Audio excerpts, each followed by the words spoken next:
नमस्कार दोस्तों, चलिए जानते हैं यूपी के 50 बड़ी खबरें सिर्फ 10 मिनट में। अगर उससे पहले आप चैनल पर नए हो तो चैनल को सब्सक्राइब जरूर करें और बेल आइकन को दबाना ना भूलें। तो चलिए शुरू करते हैं बिना टाइम गवाए।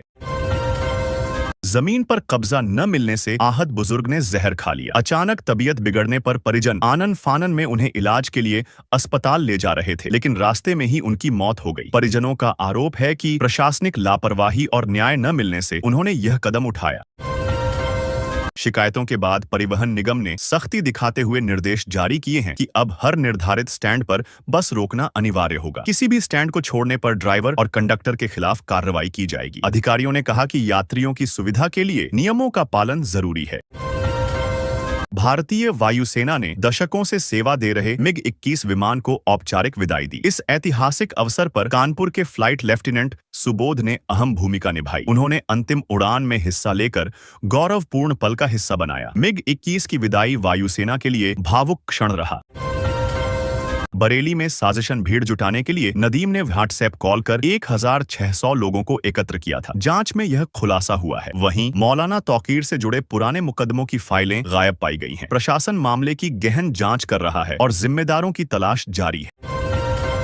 33 जिलों में सरकारी योजनाओं के तहत खर्च सीमा 2 लाख तय थी, लेकिन भुगतान 6 लाख तक किया गया। जांच में बड़े पैमाने पर धांधली सामने आई है। संयुक्त आयुक्त ने अधिकारियों को निर्देश दिए हैं कि सभी फाइलों की दोबारा जांच की जाए और गड़बड़ी में शामिल कर्मियों पर सख्त कार्रवाई हो। रामपुर में वांछित अपराधी जुबैर कोर्ट में आत्मसमर्पण की तैयारी में था, लेकिन इससे पहले पुलिस ने मुठभेड़ में उसे मार गिराया। जुबैर पर कई गंभीर मामले दर्ज थे और पुलिस लंबे समय से उसकी तलाश में थी। पुलिस अधिकारियों ने बताया कि आत्मसमर्पण की योजना की जानकारी उन्हें बाद में मिली। GST बढ़कर 12% से 18% होने के बाद गीता प्रेस ने अपनी धार्मिक पुस्तकों के दाम बढ़ाने का फैसला किया है। प्रबंधन का कहना है कि टैक्स बढ़ने से उत्पादन और वितरण लागत में वृद्धि हुई है। यह कदम पाठकों पर आर्थिक असर डाल सकता है, लेकिन गुणवत्ता और उपलब्धता बनाए रखने के लिए जरूरी है।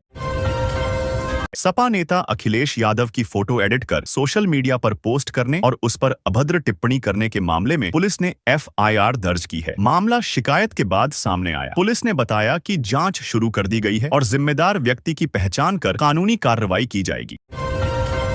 दीपावली और छठ पूजा के दौरान यात्रा करने वालों के लिए बड़ी राहत है। 2 अक्टूबर से राजकोट बरौनी स्पेशल ट्रेन चालू होगी। यह ट्रेन त्योहार के समय यात्रियों की बढ़ती मांग को देखते हुए चलाई जा रही है। रेल प्रशासन ने टिकट बुकिंग और सुरक्षित यात्रा के लिए तैयारियां पूरी कर ली। गोमती नगर में तेंदुए की अफवाह ने रात को दहशत में बदल दिया। लोग घरों में कैद रहे, बच्चों को सोने नहीं दिया गया। प्रशासन और वन विभाग ने कहा कि क्षेत्र में तेंदुआ नहीं देखा गया। वहीं सोशल मीडिया पर AI जनरेटेड वीडियो और तस्वीरों से भय का माहौल फैलाने का आरोप भी लगा। यूपी के CM योगी आदित्यनाथ ने अमेरिकी राष्ट्रपति ट्रंप के लिए इलाज ढूंढने का दावा किया। साथ ही उन्होंने पुतिन के साथ एक अहम डील की जो अमेरिका के लिए चौंकाने वाली साबित हो सकती है। राजनीतिक गलियारों में इस कदम को लेकर हड़कंप मचा हुआ है। कई इलाकों में हुई बारिश के बाद मौसम विभाग ने अगले 3 दिनों के लिए नई भविष्यवाणी जारी की है। कुछ राज्यों में हल्की से मॉडरेट बारिश की संभावना है, जबकि तापमान में बदलाव और आंधी तूफान की चेतावनी भी दी गई है। लोगों को सतर्क रहने की सलाह दी गई है। कानपुर और कन्नौज में नया टूर पैकेज शुरू किया जाएगा। यह पहल इको टूरिज्म विकास बोर्ड की है। पैकेज के तहत स्थानीय संस्कृति, हस्तशिल्प और प्राकृतिक 15 दिन पहले घर में खुशियों की गूंज थी, लेकिन अब मातम छा गया। थार हादसे में परिवार का इकलौता बेटा आदित्य जिंदगी से छिन गया। हादसे ने परिवार को अकल्पनीय दुख में डुबो दिया और घर की खुशियां मातम में बदल गईं। अखिलेश यादव अपनी पत्नी डिंपल को कार में साथ नहीं बैठा सकते। इसका कारण एक शख्स ने बताया। उन्होंने कहा कि सुरक्षा और प्रोटोकॉल के नियम इसे अनुमति नहीं देते। राजनीतिक और सुरक्षा कारणों से यह फैसला जरूरी माना जाता है ताकि किसी अप्रत्याशित घटना से बचा जा सके। उत्तर प्रदेश सरकार ने शिक्षा मित्रों के मानदेय की तीसरी किस्त जारी कर दी है। 60 जिलों के शिक्षा मित्रों को इस किस्त के तहत कुल 37 करोड़ रुपए वितरित किए गए। इससे कर्मचारियों को उनके मेहनत के अनुसार भुगतान सुनिश्चित हुआ और शिक्षा क्षेत्र में राहत मिली। उत्तर प्रदेश में पर्यटन को बढ़ावा देने के लिए नए टूरिस्ट पॉइंट तैयार किए जा रहे हैं। अलीगढ़ के लिए भी विशेष योजना बनाई गई है, जिसमें शहर के ऐतिहासिक और सांस्कृतिक स्थलों को प्रमोट किया जाएगा। इससे स्थानीय अर्थव्यवस्था को बढ़ावा और रोजगार के अवसर भी मिलेंगे। सीतापुर बीएसए के समर्थन में यूपी एजुकेशनल ऑफिसर्स एसोसिएशन खड़ा हो गया। एसोसिएशन ने सरकार से शिक्षकों और अधिकारियों के अधिकारों और समस्याओं के समाधान के लिए कदम उठाने की मांग की है। उन्होंने बीएसए के कामकाज और शिक्षा व्यवस्था में सुधार के लिए सहयोग की अपील भी की। उत्तर प्रदेश में दर्दनाक घटना। रात 2:30 पर एक महिला की लाश फंदे पर लटकी मिली। सूचना देने वाले ससुर ने तुरंत मायके वालों को इसकी जानकारी दी। पुलिस ने मौके पर पहुंचकर शव को कब्जे में लिया और जांच शुरू कर दी है। मृतक महिला की पहचान और मौत के कारणों का पता लगाया जा रहा है। डॉक्टर राजकुमार सिंह का कहना है कि विद्यार्थियों की रचनात्मक क्षमता को विकसित करने और नई दिशा देने में कार्यशालाओं की महत्वपूर्ण भूमिका है। ये कार्यशालाएं छात्रों को सोचने, नए विचार प्रस्तुत करने और व्यक्तिगत कौशल सुधारने का अवसर प्रदान करती हैं। इसके माध्यम से शिक्षा केवल पुस्तक तक सीमित नहीं रहती। पूर्वांचल में तूफान के बाद नुकसान का अंदाजा हुआ। कई जगह पंडाल गिर गए और दुर्गा मूर्तियां भीग गईं। प्रशासन ने राहत और सुरक्षा के इंतजाम शुरू कर दिए हैं, जबकि स्थानीय लोग नुकसान की भरपाई के लिए जुट गए हैं।